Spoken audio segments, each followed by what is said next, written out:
Dans cette vidéo, il est question de Hector Berlioz. J'explique les faits les plus importants concernant la vie et les œuvres du compositeur. Hector Berlioz est né en 1803 à la Côte-Saint-André, en France. Il est issu d'une famille de médecins, mais a choisi une carrière dans la musique. Berlioz a étudié au Conservatoire de Paris. Malgré quelques résistances de la part de ses professeurs et collègues qui n'appréciaient pas son approche non conventionnelle, il a obtenu son diplôme en composition. L'une de ses compositions les plus célèbres est la Symphonie fantastique. Cette œuvre est considérée comme révolutionnaire et a jeté les bases de la musique à programme à l'époque romantique. Berlioz était connu pour son orchestration innovante. Il a élargi l'orchestre avec de nouveaux instruments, créant ainsi des timbres uniques jusque-là inconnus dans l'histoire de la musique.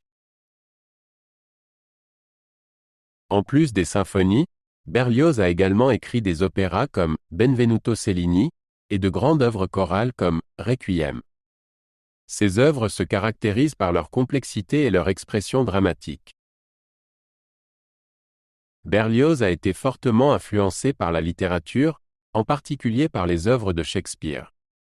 Sa musique reprend souvent des thèmes littéraires et les traduit en langage musical. Berlioz a beaucoup voyagé en Europe et a interprété ses œuvres dans divers pays.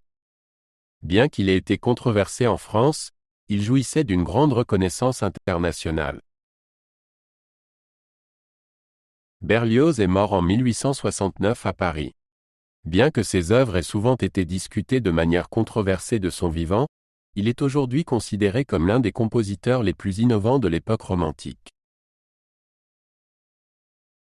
Hector Berlioz a influencé de manière significative l'histoire de la musique grâce à ses œuvres non conventionnelles et ses techniques innovantes. Sa musique a ouvert la porte à de nouvelles possibilités musicales.